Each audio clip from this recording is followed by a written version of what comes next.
I freely admit that I believe a donkey spoke, an iron axe head floated, and a woman turned into a pillar of salt. I could probably stop the video right here and just say, good night, everybody! But I think I'll play with my food for a while before I kill it, cook it, and eat it. Let's do this.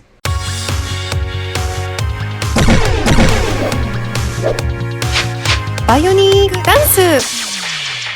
Greetings, fellow space travelers, BionicDance here. Today we've got a video called Are Christians Crazy by our dear pals at the World Video Bible School. I'll charitably say that, no, Christians aren't necessarily crazy. Deluded, maybe. Trying out for the World Gullibility Championships almost certainly. But crazy?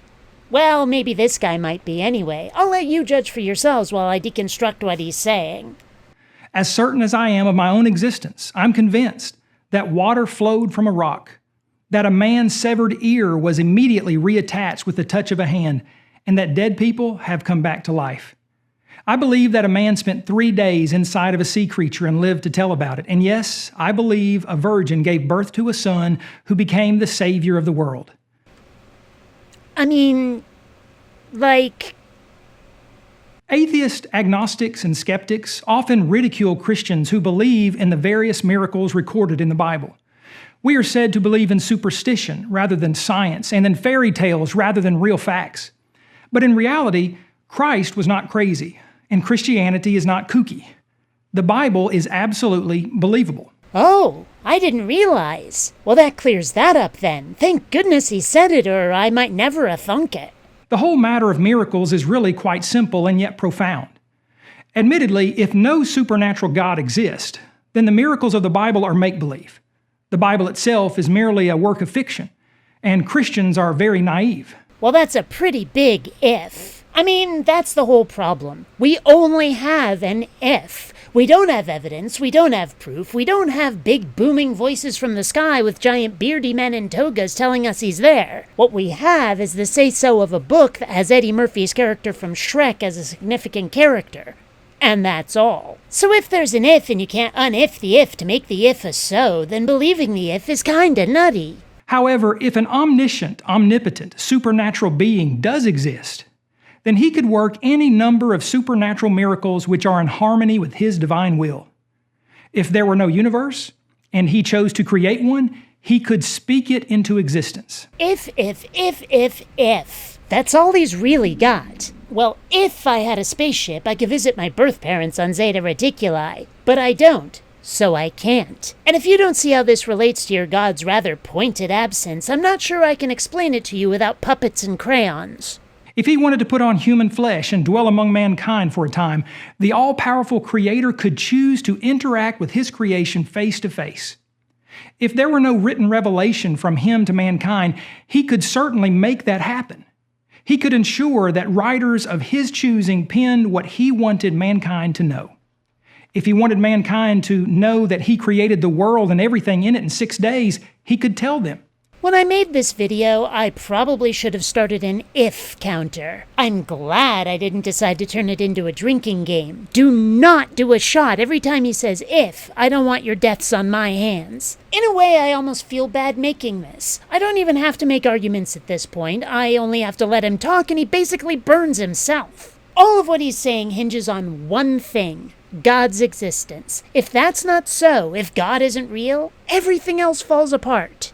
If he wanted his human creation to know about some of the miracles he worked through the millennia, again, he could communicate such information through his chosen, inspired writers. In short, if God exists and if the Bible is his word, then genuine followers of Christ aren't crazy at all. On the other hand, if the writers of the Bible were full of crap or were themselves crazy, then Christians were at least deluded, if not outright crazy pants. If.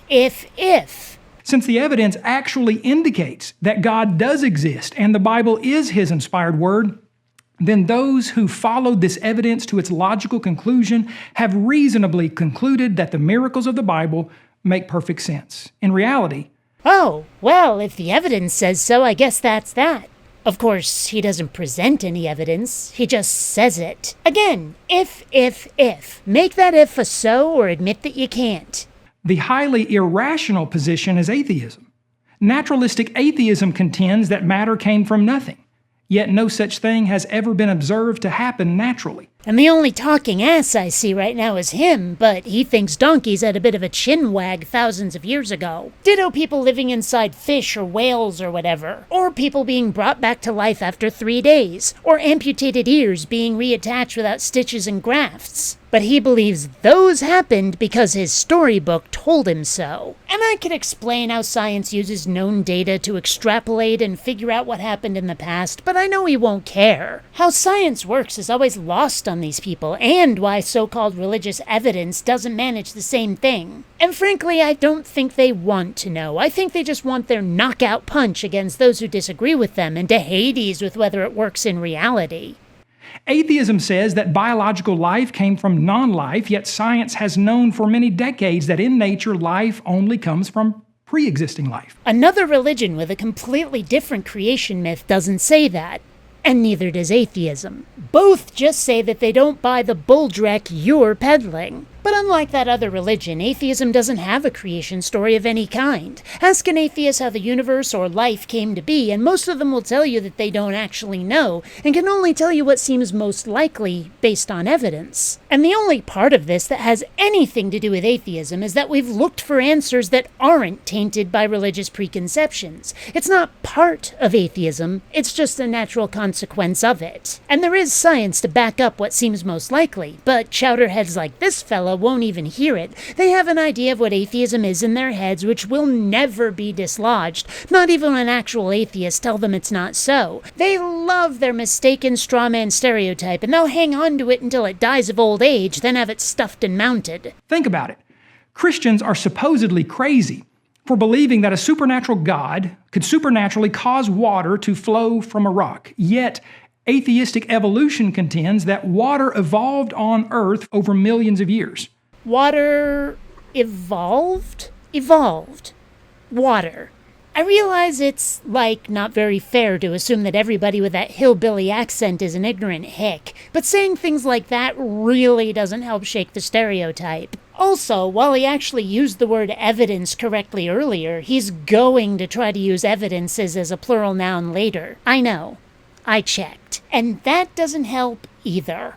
How is it exactly that Christians are the unreasonable ones for believing that the omnipotent God of the universe once miraculously used a donkey to speak intelligible words to a man, when atheistic evolution gets by with peddling the supposed fact that donkeys evolved from fish that flopped out of water millions of years ago? It's not what happened, it's how. You literally say that there is a magical man doing magical things who we never, ever see. That's where we start to have big problems. Show us the god first, and then we might start thinking that loquacious donkeys are a possibility. On the other hand, we do have fossils that show us what creatures were like hundreds of millions of years ago, and their DNA to study. It may not be definitive, but it's certainly more than what you've got. If God, who created Adam's ear in the beginning, chose to reattach a severed ear of one of Adam's descendants, that's purportedly preposterous. But believing that ears just somehow evolved naturally over millions of years, as atheists contend, is supposedly reasonable. Yeah, actually. Because those ears that evolved, they didn't do it in just one go. It happened as changes were passed down from offspring to offspring, the same way eye color or nose shape would be. But stapling a dead guy's ear to another guy using magical surgery? You have to admit, that's a little weird. See, it'd be one thing if these yokels could actually address evolution as it's understood by science, but they don't. They address a distorted version of it as presented to them by their church. And you have to wonder whether evolution was explained to them by scientists and they just didn't understand it, or whether they can only address a caricature of it because they just don't like what it would do to their religious beliefs. In truth, when genuine biblical Christianity and naturalistic atheism are compared and contrasted, one proves to be perfectly rational. If God exists, and the Bible is His Word, Christianity makes perfect sense. If. But what if it's not His Word? What if God doesn't exist? What then?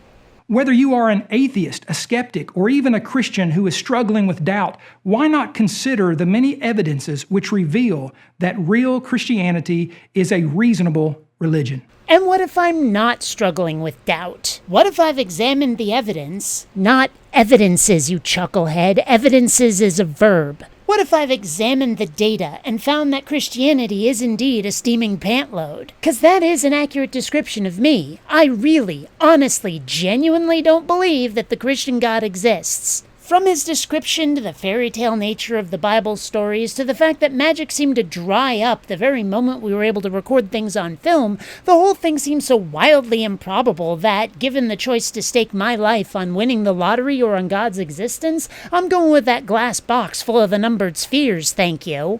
Until next time, fellow space travelers, this is BionicDance saying don't run on automatic. Instead, please think.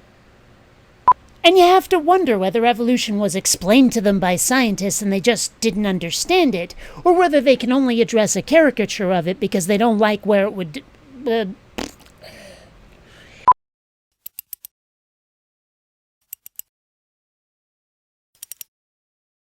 You know, Dewey, we wouldn't have to do this if I had more Patreon patrons. Just saying.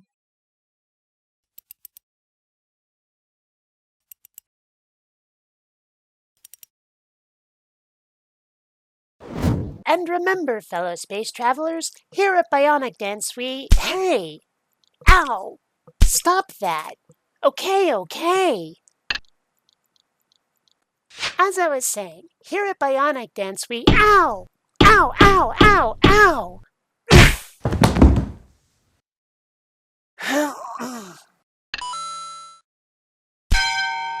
Ugh.